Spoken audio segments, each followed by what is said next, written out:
everybody, and welcome to the Human Echoes podcast. I'm Tony Southcott. And I am Albert Berg. And today is a very exciting day because a little bit later in the podcast, you're going to get to hear the interview that we just recorded with G. Wells Taylor about all of his writing and his awesome stuff that he does. If you have not heard us talk about G. Wells Taylor, you haven't been listening to enough of the podcast, but he's awesome.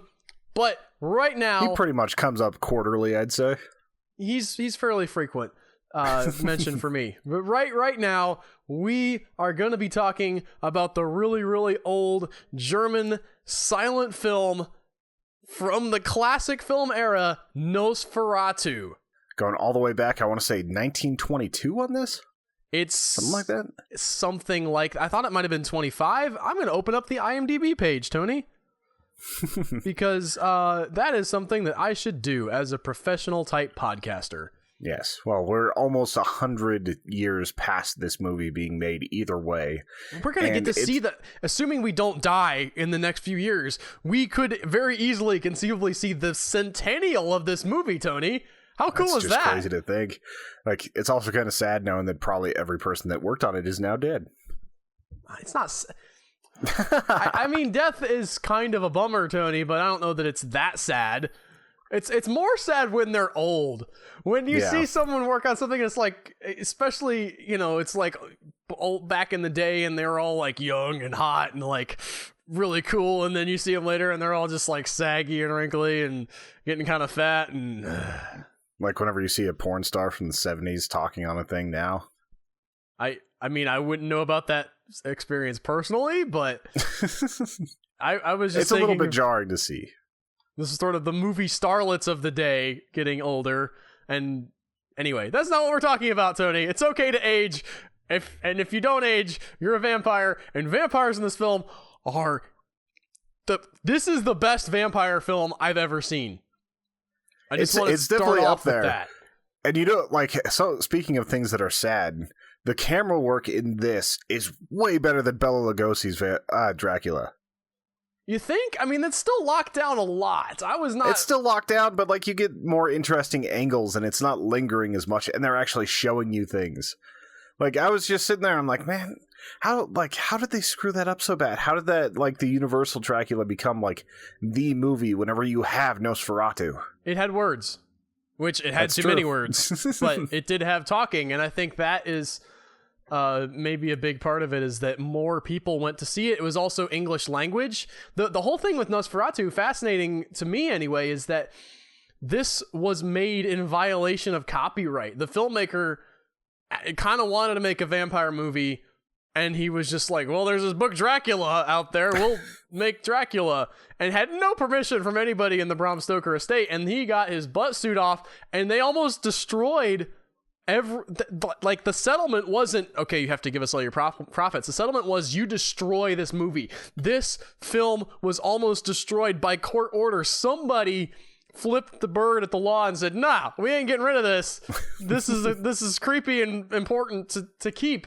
But this almost wasn't available for us to see right from the inception because Bram Stoker's family was not cool with them adapting his work without permission. With good it's reason. Very understandable, but it also, like, if they were to see the movie instead of just hearing about it, I wonder if they'd have the same thing. They would probably just be going for money otherwise. Because, like, I know it's not the most exact faithful representation of Bram Stoker's Dracula, but it's pretty damn close, especially for the time. Well, it's an obvious adaptation, but it improves so much. I mean, in my mind, this is... I'll get to the specifics a little bit later, but I think this is better than the book. I think it's creepier than the book. This version of Dracula, and at least the way he's described, is actually closer to the book because he actually seems inhuman. He seems demonic. He seems just unsettling. There was never anything about Bela Lugosi that I thought, like, I do not want to meet that guy in a dark alley. If I saw him some night just skulking along, I would be freaked out. But I felt that way about what's the name? His name is not Nosferatu. It's like Count Olaf or something? I think you're correct. Yes. And it's also interesting that they decided to make him more rat-like than anything else. Like, Warlock. just with the way that... Orlok. Okay. I mean, the interesting thing, he's just not rat-like.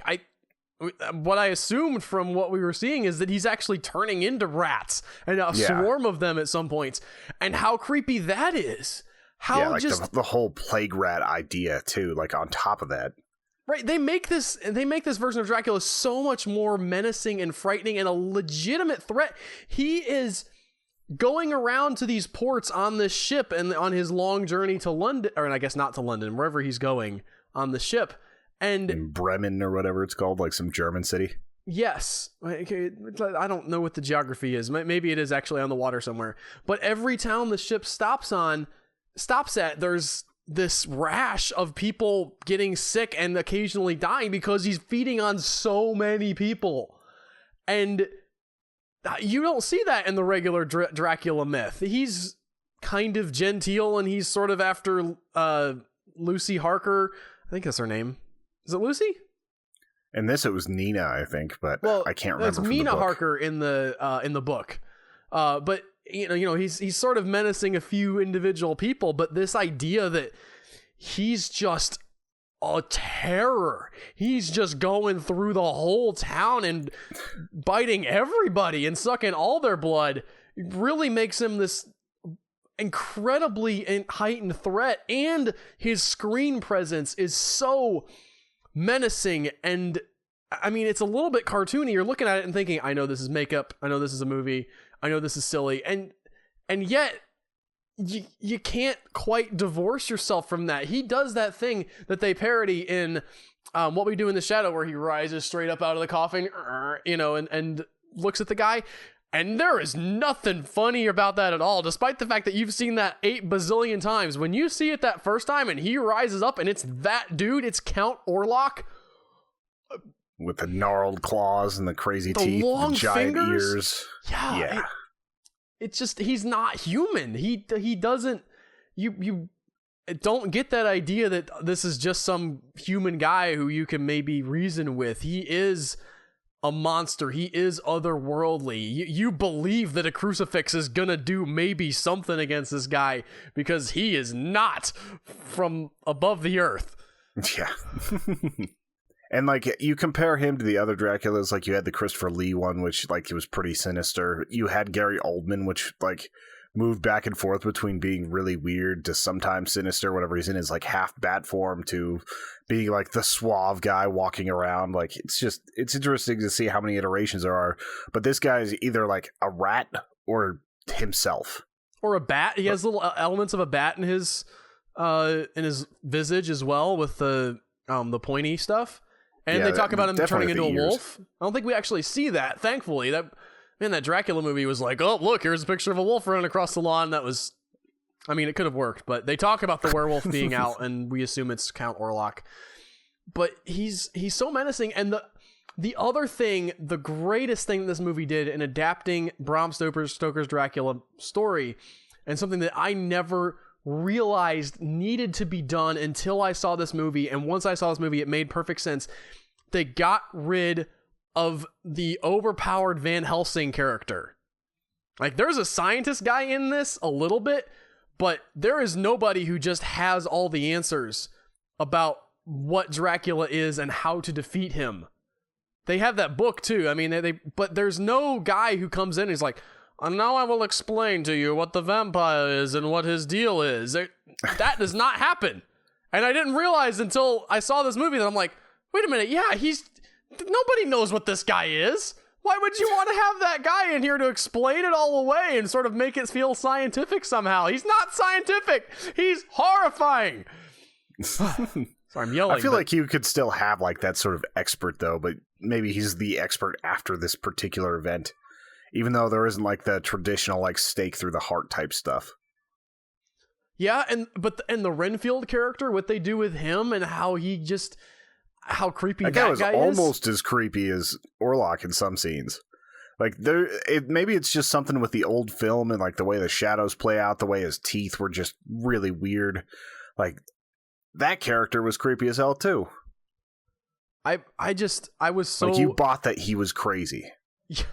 He was a little bit over the top. There was a moment at the beginning of the scene where in the movie where Hutter is the main character's name, is talking to him, and it's his boss who eventually becomes the Renfield character, which I also liked. I like that they tied that in, where he's not just some random guy in an insane asylum. It's a guy who we can conceivably understand that he has had contact with Dracula before. They don't spell it out for us, but he knows who Dracula is. He's already doing his bidding, and then he gets put in the insane asylum because he's insane. But it actually ties all those little bits together, where in the book it's just kind of, and we have this guy who's the thrall of Dracula and eats rats sometimes. It's weird. Yeah, it makes it seem like there's actually a plan there, like a little bit more than like, oh, I'm just moving to this area. Yes, and also the question of how the heck did Renfield know who he was, which also I guess we mentioned in our review of the adaptation with Bela Lugosi, they did handle that a little bit better and a little bit differently in that one too, where the Harker character is actually replaced with Renfield in the beginning. So we see that Renfield's the one who goes to meet Dracula and then becomes his crazy thrall. But this one sticks more closely to the plot of the book and still fills in that weird little plot hole. But it's just, I don't know. Obviously, a lot of it is atmosphere with the silent film, with how they shot stuff back then, as far as the deeper shadows and the weird way that the film is degraded over time. But the guy who played Dracula is a great Dracula. You cannot take anything away from his performance and how powerful he is on screen as that character, and how much you believe this guy is legitimately really terrifying, and you do not want to mess with him. What's his name? Max Schreck? Max Shriek? Something like that? Yes, that's the actor's name. And speaking as a little bit of a segue, there is a movie that's made about the making of this movie, fictionalized, but it sort of posits the idea that, at least I think the idea here is that the guy who played this guy was an actual vampire. It's called Shadow of the Vampire, and we hope to be covering that in the future with David Webb. So fingers crossed that that'll come in the next month or two, but that's all scheduling and stuff, so I don't want to make any bigger promises than that. Yeah, like we've been putting a lot of different people on the show lately, so it's kind of switched things up a little bit on the format. We might slow that down to try to make it just 2 a month instead of like 3 or 4 or something like that. Well, we're not really an interview show. It's just like we kind of had an avalanche of awesomeness hit us at the same time. We did push for a bunch of stuff to start with. We're like, man, we haven't had any interviews on for a while. We need to, and then it turns out a lot of people say yes, Tony. So that now we have a lot of interviews, which is great that they said yes, but. That's not necessarily all we want to do. So we'll balance it out. We'll find our stride here eventually. But yeah, and it's especially easy whenever you've got guys like David Weiner and the person who's coming up here in just a few minutes with G. Wells Taylor. Yes. I gotta say also, I really, really enjoyed the sequence in this movie where they're on the ship. I don't know that I've seen that sequence play out in a Dracula movie. Maybe it has in a Dracula movie and I just haven't seen that movie, but especially not, you see sort of the end of that where the ship washes up and everybody's dead, and that's a creepy image, but seeing actually how it goes down in this movie, seeing the rats in the coffin and the guy pulling it up, and then seeing Orlok raise up out of the coffin and kill the final 2 guys, and then the idea that he has demonic breath from hell that pushes the ship into the port in the way that he wants it. It's not just like it just happened to manage to get to port. Like, no, that the evil machinations of Dracula and his call of the demon world or whatever he has is what makes this ship go where he still wants it to go when everybody's dead on it. Yeah, because he doesn't look like he'd be the type to climb the rigging and actually work the ship. No, he doesn't. Imagine being like on that ship, like you're literally tossing all of your friends overboard because every one of them has died, and it's like first mate and captain left, and you just like you go down into the hold and you find out why all this is happening. It really, and maybe they have remade this. In fact, I think I was looking it up and I saw kind of a remake, but it is fascinating to me that more movies haven't drawn from this version of Dracula.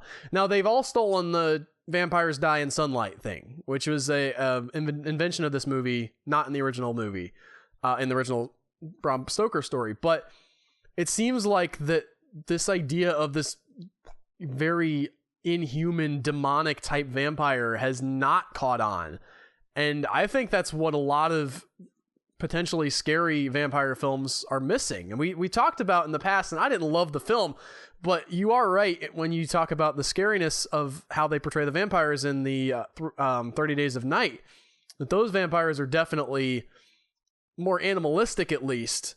And you sense why they're something to be feared. But even they don't go as far as Orlok, and how he's just not human. It's just wrong. I definitely I think I might have talked about this before, that the first time I ever saw a clip of Nosferatu, I was like 6 or 7 years old, and it actually it stuck in my psyche and set that fear jolt right into your belly, and it was just insane to see that and to feel it and just not have any idea what it was actually just to see a little tiny clip of it and how deeply it affected me back then, and then to actually go back and finally see the whole movie. The only criticisms I really had for it were just limitations of filmmaking at the time. You couldn't have all the night shots and everything, so you just kind of had to pretend it was night a few times. But other than that, it's just... Did you see the tinted version? I have not. I found the one on YouTube. Okay. The version I watched is available for Amazon Prime members, and it has... And there's some arguments about how effective this is, and people going back and forth, but the version I saw has colorized, not the film. The film isn't in color, but the night shots are tinted blue, and then the day shots are tinted yellowish orange. And again, there are people who are complaining that it was way too much tint, but it really does give you better the sense of, okay, this is happening at night versus what's happening during the day, which was a lot easier to get away with back in the days of, the black and white filmmaking. The day for night shots were way less complicated back then than they are now, where you have to sort of add in a lot of blue hue and not get any sunlight. Back then it was just all right, throw a blue filter on it. And even if you weren't necessarily going to tint it blue, putting a blue filter over a black and white lens made it feel more night-ish. So, color ruining everybody's life. We should do a podcast in black and white sometime, other than our silent podcast anyway. One day we will, Tony. I don't know why. We'll have to have a good reason to do it.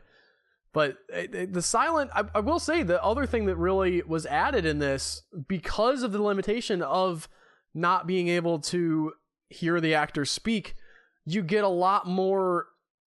That's some of the power of Count Orlok, is how he moves. You have to show things more, because you can't just constantly have words on the screen. They have a lot of cutaways to people saying things in text when they have to, but clearly the style of filmmaking back then had to be more visual, had to be more show what we can, everything we can on screen, and then if we absolutely have to, we'll use words. And that really, really works, because you get to build this tension where in other films you might have Dracula say something, or have him, you could have these long talking scenes to just fill space like they did in the 1931 or 33 or whatever version Bela Lugosi was in. You could have those talking scenes, and here it's just the image and the power of the image. And there's a little bit of, this is way back in the day when acting was different, and most people who came to film acting had come from the stage. And so you have people over gesticulating some, and you have to be able to accept that it's not exactly the same. But on the other hand, it does work better because it is silent film and you can't hear what they're saying. So you don't want to be confused. What are they sad? Are they happy? You really do get it. But especially, like I said, with Count Orlok and the way he moves, and the fact that he doesn't talk that much, just it makes him that much more of a menacing presence. Along with that, the music is super expressive. Yeah, it is. I don't know if you heard exactly the same version that I did. I don't know. I assume that the music is composed for the film, and then they would play it as the movie would play. And obviously, different theaters, I'm sure, could only afford a piano player or something. But that must have been weird back in the day, Tony, to go to the movie theater and be like, man, I hope that Nancy's there playing the piano. Orchestral pit is fully set up for this movie. Hope the piano player didn't call in sick. It would just be really odd. Yeah, I don't know. That must be a thing, right? People must still have stagings of silent films where they actually have live music. At Stanley Film Festival, they did a showing of, I believe, Phantom of the Opera with an orchestral backing, and I didn't get to go to that one because it basically sold out really, really quick because people were so interested in seeing that. That would be a really cool one to check out. I still have never seen any iteration of Phantom of the Opera. I have that version of Phantom of the Opera on DVD somewhere, Tony. I should probably dig it out and watch it, but I haven't yet. As far as silent movies go, like, I'm trying to think of any others that have really endured the test of time. Like, other than Metropolis, this has got to be one of the other top ones. There's some other ones, but it's not... It definitely left its mark on the world. It's and deservedly so, I think. I don't think it's as good as Metropolis. I will say that. I think Metropolis is a better movie, but Metropolis is longer, too. Metropolis is like 3 hours. This is, I think, an hour. It's relatively short. It's not 2 hours. 20 minutes, something like that. Probably an hour 15 of actual film time because this did the whole like show every credit beforehand. Right, yeah, they had that, and then they have to have all the film restoration credits and stuff. And I think there's still some missing shots and things, but it does it just works. It's creepy, it's scary, the music all fits in. I will say I felt like the ending was a little bit abrupt. Yeah. I would have liked something more there, but I don't know what.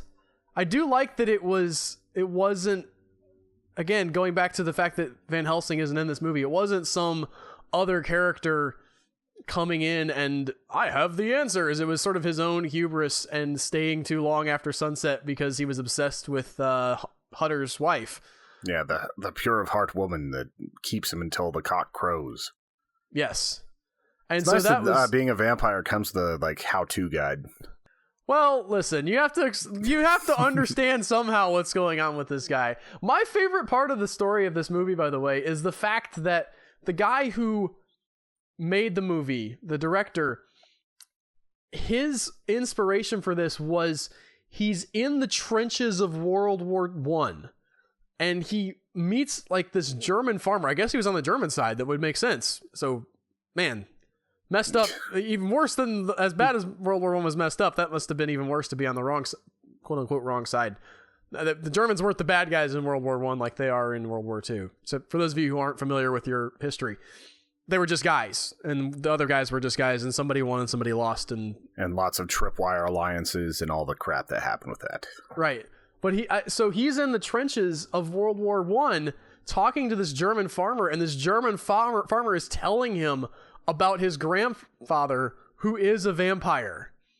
And I'm just imagining being in the cold, in the wet, out there, and hearing this story about this guy who rises at night and drinks the blood of, people that are alive, and how much different that story would have been, and how differently it would have come across to someone at that time than it would today.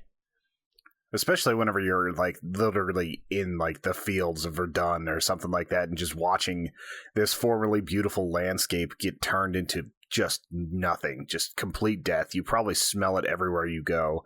The only things that are left is sulfur, like the smell of expended powder, and death. And that's like this guy telling you that he's basically descended of a vampire. Right, and so you have that, man, to have that all around you, to have the stench of death all around you, and then say, and what if one of these guys rose up and started, drinking the blood of everybody?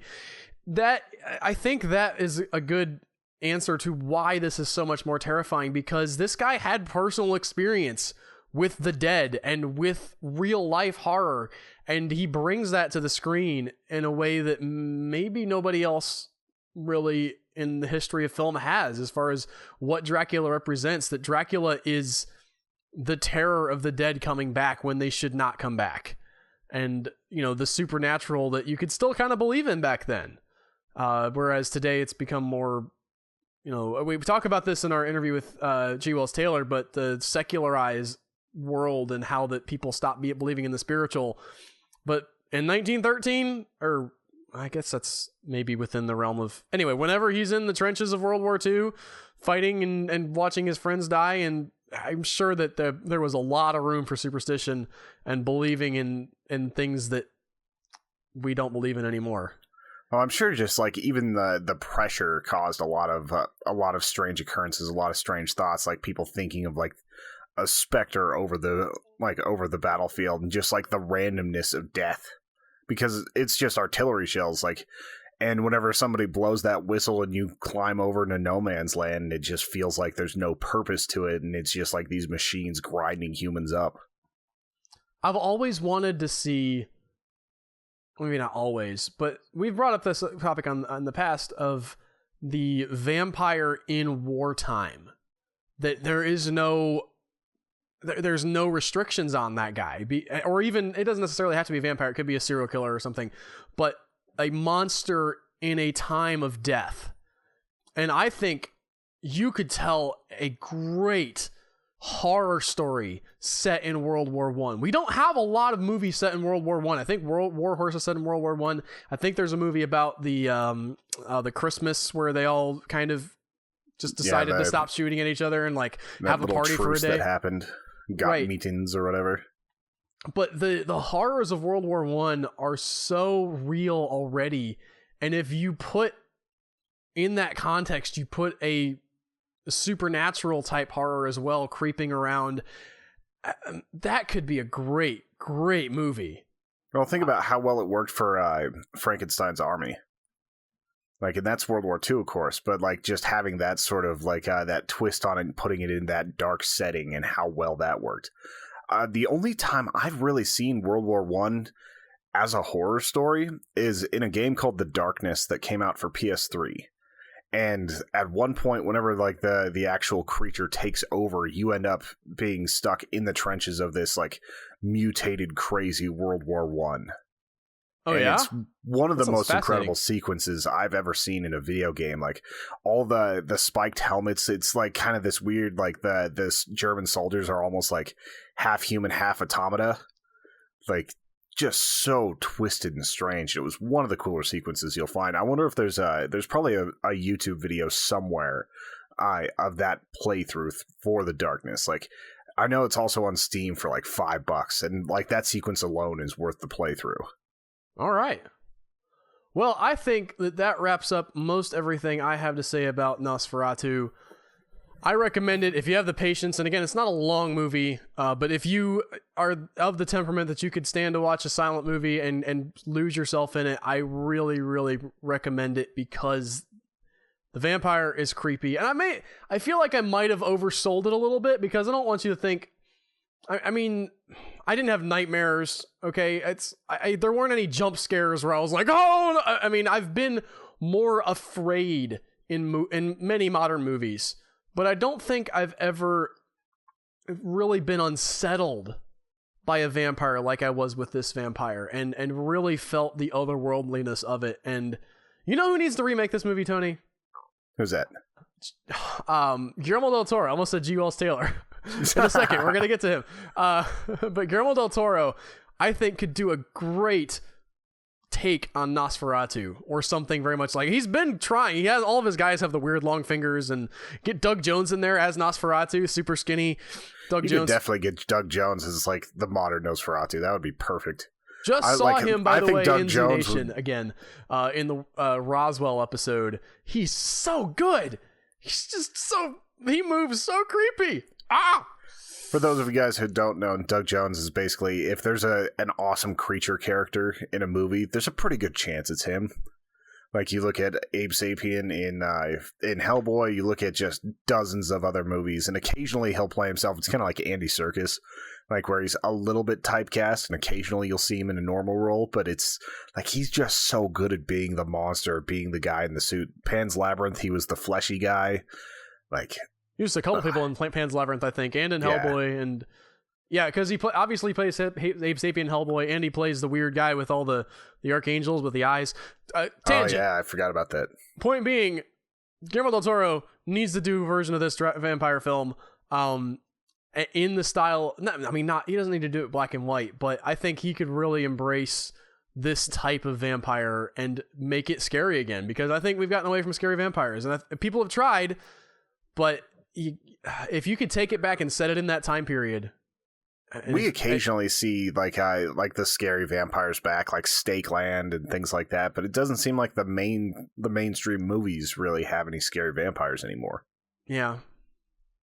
Anyway. I guess like the Strain is the Strain a vampire story, or is that a zombie story? Well, I think it kind of is a mishmash. It's sort of like what's the movie with Will Smith where all the weird vampire things attack him? I Am Legend. I Am Legend. So it's sort of like vampirism takes over, and it's a little bit of a riff on Dracula as well, because instead of the ship you have the plane. And I read the book. I didn't love the book, and I watched like the first episode of the series and really didn't love that. So I'm not an expert on the Strain, but it was an interesting idea at least. And if any of you guys have any like ideas for modern vampire flicks that kind of go back to this era, or at least make the vampires like the true bad guys, just let us know, because I got really sick of vampires after a while, just because it was always the love story type stuff after a bit. And I'd like to see more of the monster style 30 Days of Night, even though you could argue that those are almost like those aren't as intelligent. It's a weird line to cross, because like you've got like the Dracula style where he's highly intelligent, and then you've got like the feral ones like Stakeland. I'm kind of trying to find something in between. Speaking of which, that is also territory that we cover in our interview with G. Wells Taylor, so we are going to go ahead and roll that now. We will see you guys on the other side to wrap it up and check out this interview with one of my favorite authors in the world. Hello, everybody, and welcome to our interview with one of my favorite people ever in the writing world. Way back at the beginning of the podcast, you guys should not go listen to that because we didn't know what we were doing back then. But like on the second episode, I was bringing up G. Wells Taylor, one of my favorite independent self-published authors, and he is here with us today to talk with us about all of this stuff, and I'm so pumped. Hi, G. Wells Taylor. How you doing? Good morning. I'm great. I'm really, really great. Now, we were talking over email. The G in your name stands for Jeff.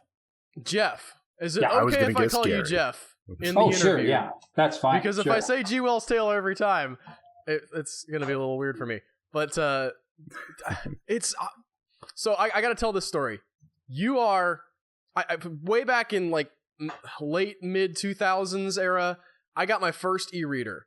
And it was a Sony e-reader thing. It had a little button on the bottom. It was really great. And I was looking for books to read on there. And of course, I was cheap back then and poor, so I didn't have any money. And I went to the site called minibooks.net. And on minibooks.net, I found several things that, older things. But I also happened to find your book, When Graveyards Yawn. It's illegal, but it's not like a pirated copy. For those of you who might be wondering, G. Wells has made this first version of that series available to people for free, and I downloaded that, and it blew my mind. I had my eyes opened to the world of what independent writing, and I'd never read anything like that before. It was so out there and bizarre and fun and unafraid and yet skillful. And I guess first off, I just got to say thank you. Thank you for introducing me to that world. Well, thank you. I appreciate your perspective, certainly. I've over the years, I have seen, I think it's even at many books from years ago where you had left a positive review. It's very encouraging in the indie book business to get reviews. So can you talk about a little bit of your history? Because you are really a pioneer of the digital book era. There was a time, our friend Joseph Devon had ebooks online way early in the sort of before that was really a thing, before Kindle and those things took off, and you were very much on that bleeding edge too. Can you talk about a little bit of what it was initially to be an author in the digital space and how the internet made that kind of stuff possible? What is your story getting into this? Well, it helped to have a friend of mine, Rich Van Dyke, who's a business partner, continues to this day with the book project. He was into tech. He was one of those guys with a Tandy tape computer, And years ago, he was encouraging us, and I was still clinging to my typewriter. And but definitely, he talked me into it in time, and then we were basically had one of the first ebooks out there with When Graveyards Yawn. But the problem is no one had anything to read it on except computers and the like. So it's been a long process, probably about 10 years, and for most of it, it's just been a promotion. I mean, obviously a lot of writing, but a lot of promotion involved. Well, you do a lot of writing. I gotta say, you're super prolific. I'm always amazed. Every, what is it, 6 months to a year, you have something new out, and it's always something, just some new spin, and there's nothing dull or uninteresting about your approach. I'm always excited by, at least how you're approaching something, and that, I don't know. I'm very, very in awe of you as a writer in general and as a pioneer in this field. Well, thanks. I think the other thing is, as an independent, you can really, you really get to indulge yourself as an artist in that, you're going to write for an audience, but you also get to, you're looking for one, right? So it's a process. I guess basically you don't have any oversight. There's no one stopping it. And so no one telling you, well, do this or this sells or that sells. And while that starts to enter your mind now, as I'm selling books, it starts to enter the mind. You can still sort of indulge yourself because you're in charge. I wanted to ask... Oh, sorry. Go ahead, Tony. I definitely saw that whenever I started reading the Wild Cloud series, because like a few pages in, I was like, man, like this is probably the best edited and well put together indie book that I've read in a long, long time. But also I was just struck by like how much more original it was than anything I'd read for a while too. Like it's almost a peek into Al's mind because a lot of times he gets so tired of like anything that's even moderately generic can almost be like downright offensive to him. So like whenever I start reading this, I'm like, oh, I totally get why Al is like so into this, and I definitely became a fan after reading it too. So I think that's another thing is you do get to part of the indulging yourself is I'm also particular taste of what I like to read and in any type of entertainment. So, you're trying to keep yourself engaged as a writer too. Speaking of keeping yourself engaged, I've noticed over the years, because I've tried to at least look at everything that you've written. I haven't read all the way through all of your books, but I've gotten my hands into what you've been working on, and I noticed that you don't have a narrowly defined voice like a lot of writers do. There's not one way that you write. You write one way with Wild Cloud. You have the hard-boiled, gritty kind of detective speak, and then you get into the Corpse Harbinger, which is set in the same world, but is very much this Sherlock Holmesian kind of thing. And then you go to one with Dracula of the Apes, where you're totally mimicking Edgar Rice Burroughs. How is it that you're able to be this chameleon with that writing voice? Because it really does seem like it's not like you've shed yourself, but you're willing to just dive into a certain way of writing and a certain style that I've not seen really from other authors, where there's nothing that you seem tethered to. Well, I think, when it comes to something like Dracula of the Apes, where I'm paying homage to two different, writers of classics, I feel a responsibility, obviously, to do it justice. And there's a similar feeling in any of those where you're doing a riff on hard-boiled detectives in Wild Cloud, but you want to do it a service to this. Not source material, but to the style, to the vibe, and so it's a tough question. I think the other thing is, again, it goes back to indulging myself. Is that I'm playing in those worlds. Like when I get going, I'm definitely playing. I do when I'm part of the writing process. I stand up to write usually because I quite often will act out scenes or figure out a scene. movements and so forth. I think I've got a bum knee now because of figuring out how Dracula of the Apes would move around in so forth. So I mean, it's not all fun. It's making me think I need to make my writing style a little bit more active. Oh yeah. Well, I really do. A lot of it has to do with play. I am really when I'm here doing all this, doing these stories, I have to find something that's engaging to me, and then I really just start playing.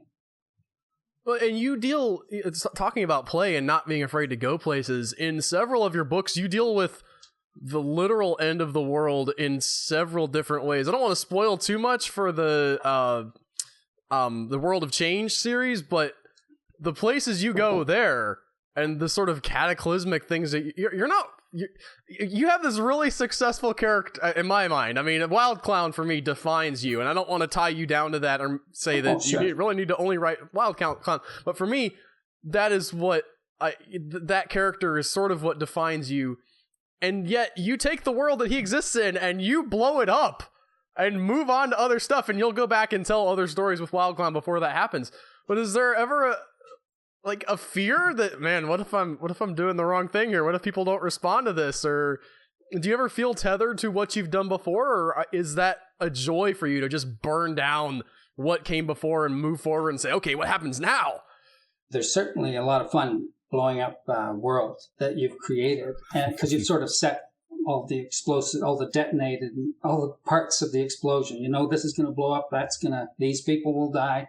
And you have some fun playing. Definitely it's fun to do that. But a lot of these the process started before the ebook revolution, as I term it. And so you sort of had to do end pieces because I didn't really have an audience. I was putting work out there. I had an online bookstore and so forth, but we just didn't have the reach. Amazon wasn't really doing it at the time. Barnes & Noble, none of them were. So I just would sort of take a story so far and go, well, I've got to move on to other stories. But now that I have this growing readership, I now can go, well, I'm getting a lot of flack about what happened to Wild Clown there. So I can go back and address some of those issues. You deserve to get a lot of flack for that, sir. You left us hanging big time on that cliffhanger. I'm glad the new book came out because I was like, you can't just leave him with the in mortal peril? That's not cool. I've been following this character for 3 or 4 books now. And it took a long time. I mean, I really appreciate Dracula of the Apes, but it seemed like, anyway, it was a long time before we got back to Wild Clown and found out what was happening with him. Yeah, and that's the only real problem with if to be prolific, I have to pay my bills and do, so I'm busy a lot. So it's just, I think I would love to be able to write more, but I really still have, the time involved it just takes all of my time, right? So, but I'd love to, I would have got back to these things earlier. I would have got back to them earlier, I'm sure. But the other thing is, as you're trying to develop in the first days of the ebook revolution, we were selling a lot of books, and I started thinking, well, it's all down this one avenue of Wild Clown and through, so I thought, well, I've got to open up, and I had other stories like Bent Steeple and Mother's Boy, things that might be more mainstream.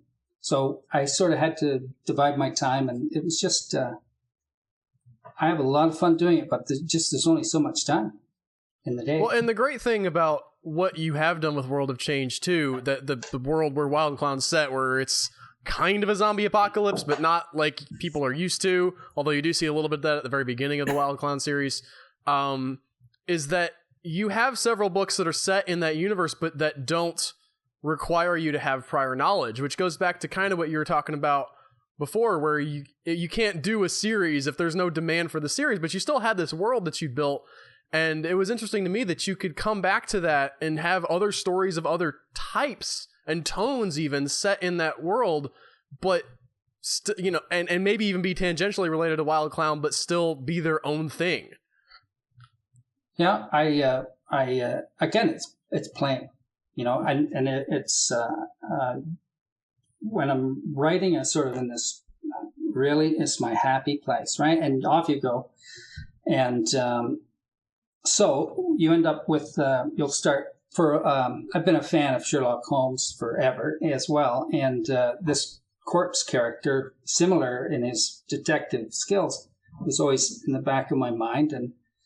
And so he would just sort of be like having a Gumby or whatever, or a G.I. Joe, and you could play with it in your mind, think, what could I do with him? And then before you know it, you think of the story, and off you go. And then again, thankfully, because, well, not thankfully, but the longer you work on a series, the bigger this world is, and the more potential doorways you can take to put new characters in, or maybe new stories, right? Speaking of which, I know at the end of what is the trilogy called? The Four Horsemen trilogy, or the Apocalypse trilogy? The Apocalypse trilogy. It starts with Wild Clown. There's another book, and then there's the sort of apocalypse that happens. But you did say you're moving forward. The Fifth Horseman, yes. Yeah. You're moving forward, at least according to that. There was a little excerpt for coming next in the Apocalypse world of change. Is that still on track, or did I miss that somehow? Because that's possible as well. But after the Fifth Horseman, sort of sets up another post-apocalyptic potential storyline for sure. Again, though, it's just it's time. It's time, and it's just, and also waiting for the ideas to come. Sometimes it takes a while, because I really killed a lot of things in that book. Like that story is finished in a lot of ways. They're nice little survivors, and it's kind of a nice ending. And that's another thing you think, maybe I'll just leave them alone. I've done enough there, and go and torment some other characters, which is always fun. Do you have any other plans for any other kind of mashup type stuff? Because you've done Edgar Rice Burroughs with Dracula, and you've done Arthur Conan Doyle-esque type story. Is there anything else niggling in your mind that you're like, man, I really want to tackle this type of thing that you haven't got to do yet? I would, I definitely, the end of Dracula the Apes kind of leaves him in this strange position, or basically as a character going off into the world, and there are a lot of potential places he could go. So there might be a sequel to that. I have not yet got to the third book yet. I don't want to. Yeah. I'm going I won't to give anything but away, but having to do with time and stuff, I have not managed to make the time for that one yet. I read the first few and loved them, and again, time, haven't got to it yet. Mm-hmm. But definitely that's one, and that I've got some ideas about. Just because he is an interesting character. And also, there are a lot of unspoken, there are mysteries that were left in the story that could have some life after the books. So that one, and then I'm doing a variant effect, another one of those, a sequel due later in the year. So that was another one that was really good. You're just, man, how do you...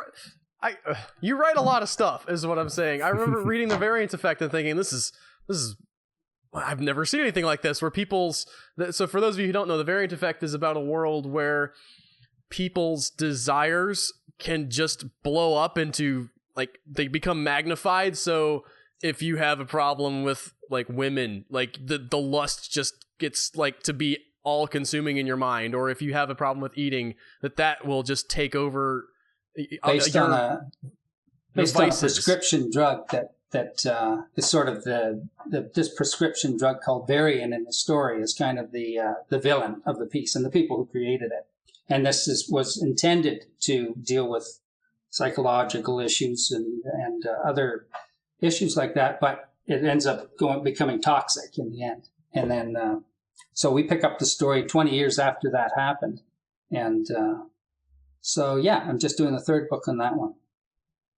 So I'm looking forward to that as well, man. I do gotta say, I wanted to talk a little bit about Dracula, because the way you wrote that character was so interesting, because you made him the creature of the night and the vampire and the hunter that he is, and yet really gave him a lot of sympathy because of how he comes up. He doesn't have his memories. Whereas the first whole book is just setting up how he gets there, which I thought was fascinating as well. It's really a whole separate character about the servant who takes care of him, and I love that relationship as well.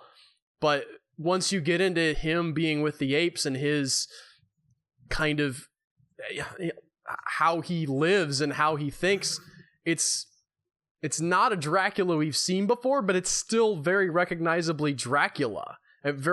Taken directly from the pages of Bram Stoker's book. And I certainly myself always found,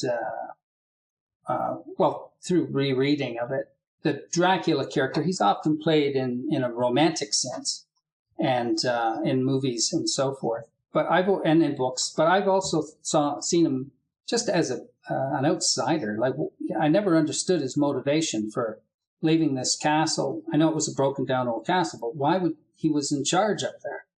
And then he ends up going back to the city, or going to London, where he knows no one but a crazy guy, Renfield. And you think, why would you do that? You had it all back home.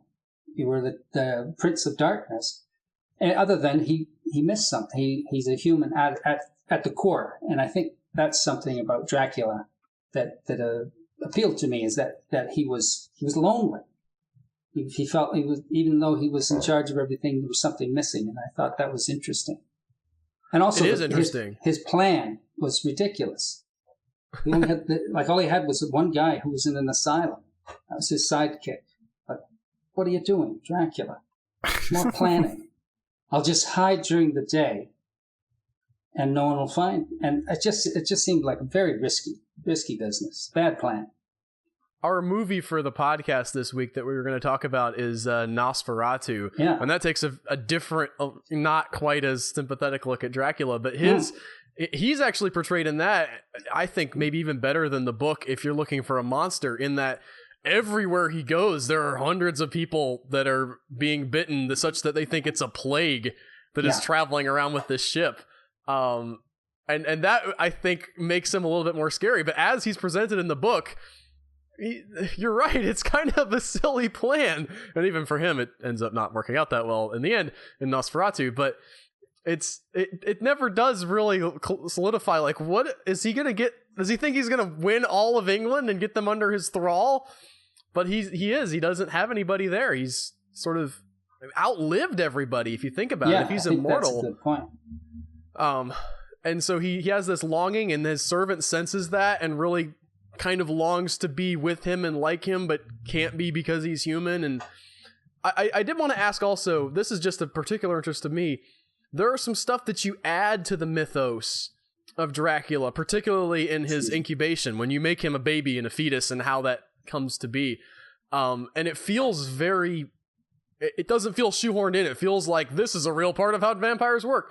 Was that tough to come up with? Is it tough to come up with a lot, quote unquote, story logic for how vampires could come back from the dead, from being ashified, for lack of a better word, and make it fit in this story? I would say that some of that lore, I think it was originated Dungeons and Dragons. I played a lot back in high school and in college, and for years after. And we introduced a character race of vampires, and we were trying to explain, how do they keep coming back? Like, there's got to be methods of doing that. And so it's kind of a combination of that, and it just seemed to make a certain kind of sense. It does. It makes a certain kind of sense, but I would have never thought of it until I read the book, and then I thought, well, yeah, obviously vampires, you put them in the jar and with the ashes and keep feeding them blood, and eventually they turn into a little worm and the tadpole and the fetus, and then... I found late, after I'd written that, I stumbled on Christopher Lee, one of the Hammer films, Dracula, and a servant pours the ashes into the crypt, into Dracula's crypt, and then it's quite gruesome. They hang someone upside down and bleed them into the crypt, and then the smoke rises, but then you see a hand come up and he's wearing a shirt and everything.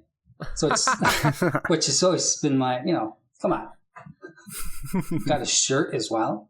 But they never really explain that whole back to guy in a tuxedo and back again.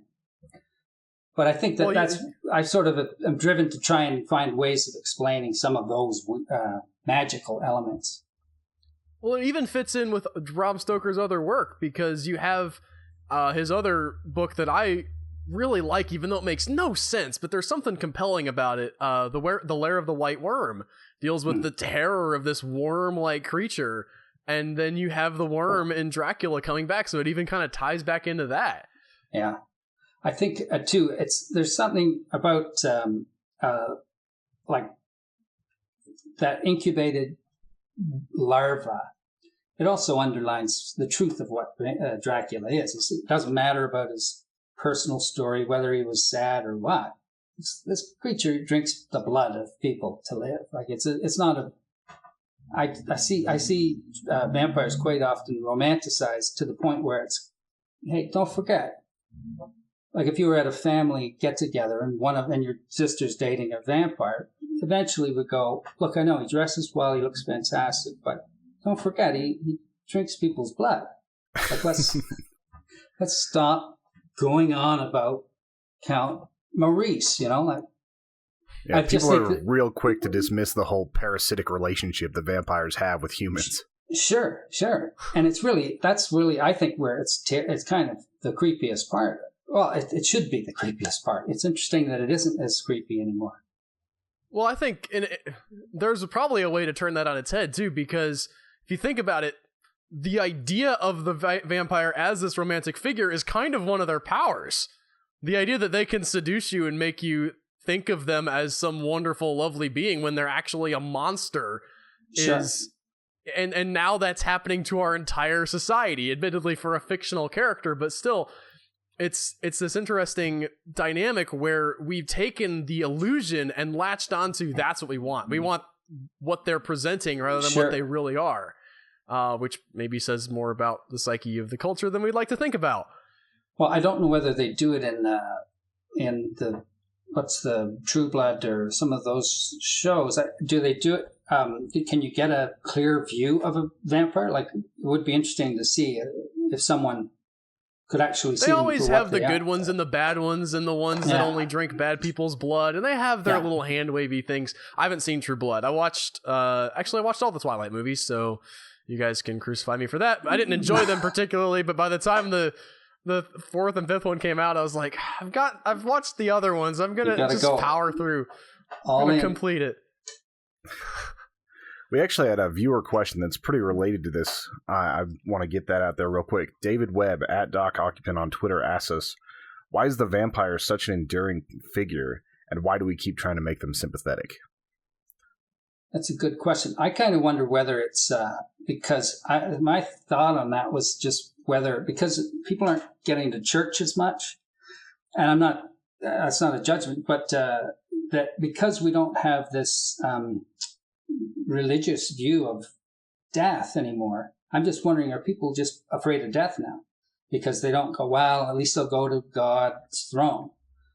Are they going, well, it would be nice if I could live forever because I don't know what's over there. And even if I have to kill other people to live forever, maybe that wouldn't be so bad. If there's not, you know what I mean? It's kind of maybe I get a sense maybe it's from fear that people want to. That's an interesting observation. And something I've mentioned on the podcast in the past, the secularization of horror, where there is a very limited amount of horror now that deals with spiritual fears. And back when Dracula was written and stories like those, if you said someone was a demon, that would be horrifying. And as we mentioned, Nosferatu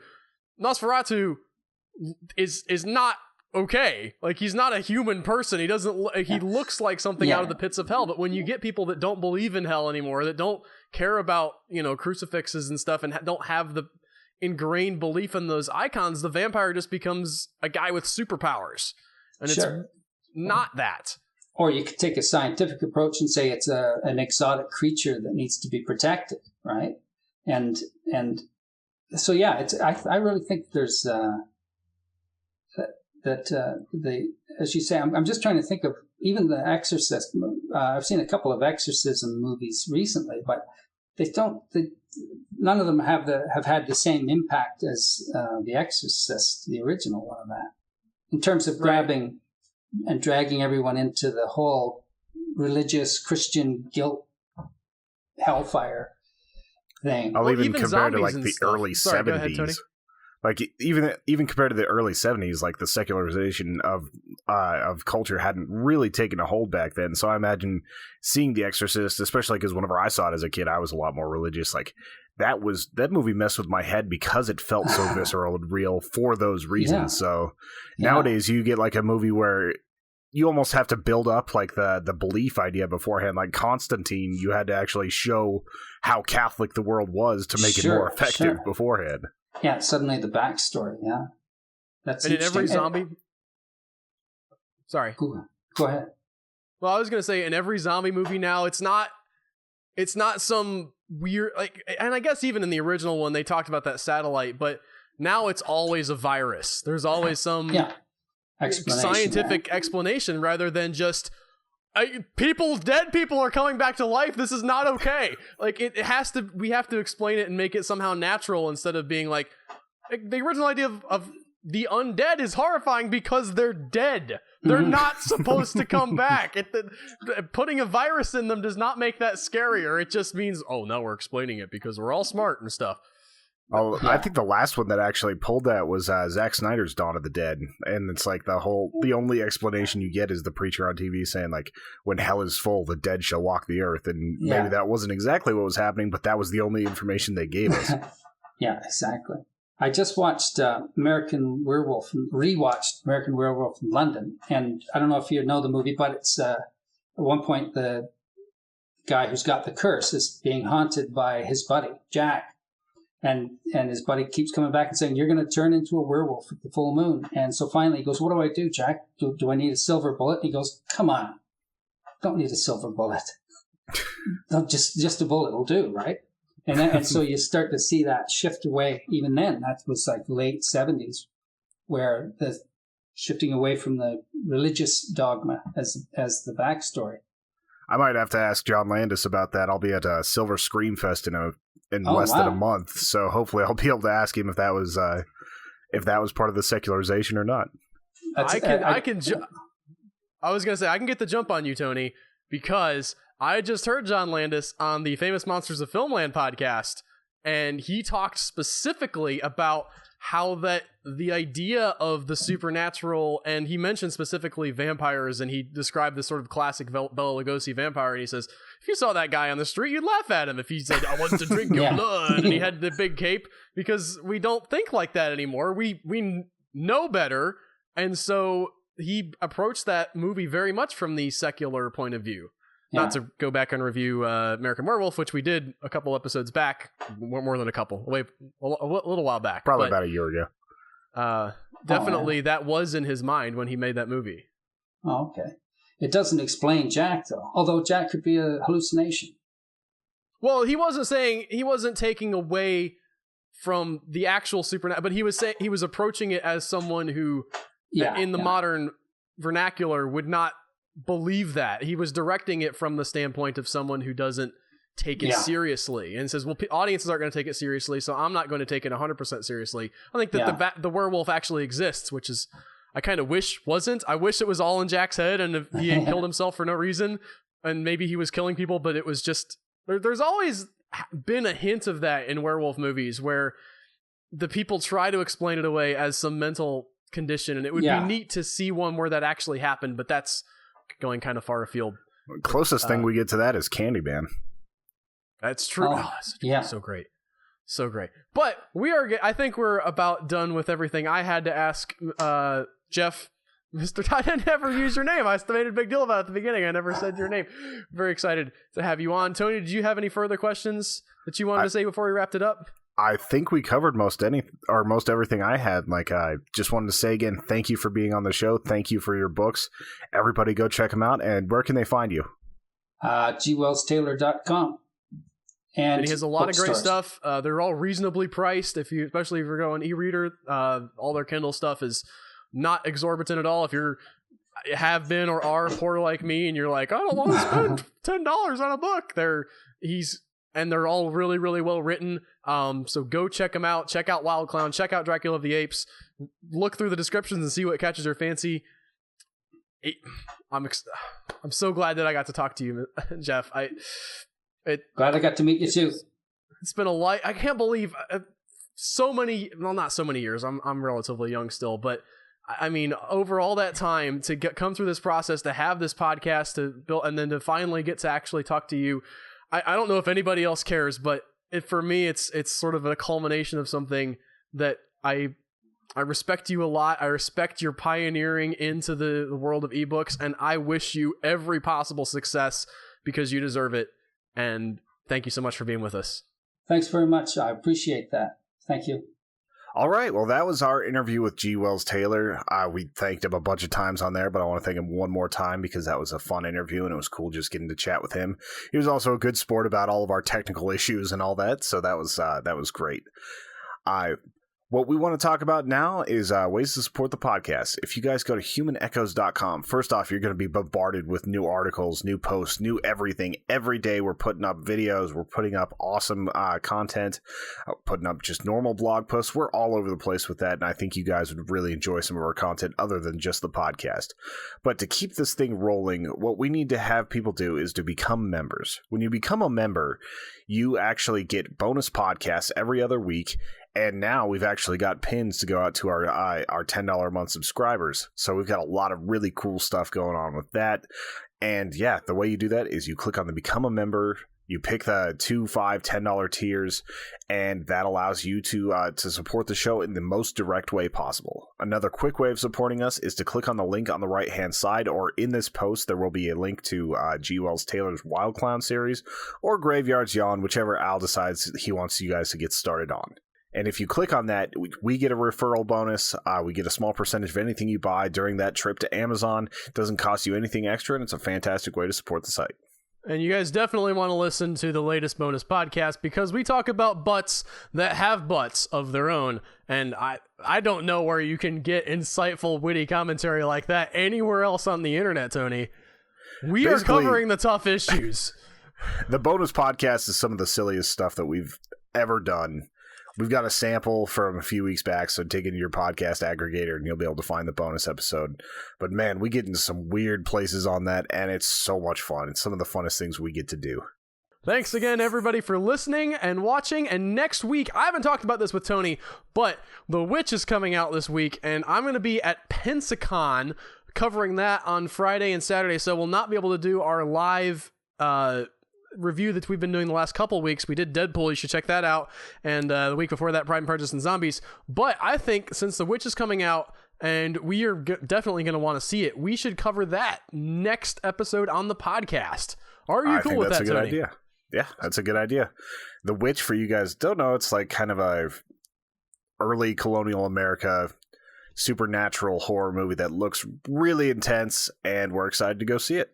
We've been hearing a lot of good advanced buzz about it. It is hitting theaters this week. So if you guys want to be probably up on the it, release today, which we is it? I believe it. Yeah, whenever this comes out, it'll be on the 18th. Oh, right, not when we're recording. You're messing with me, Tony. I'm screwing with his timelines. How does time work?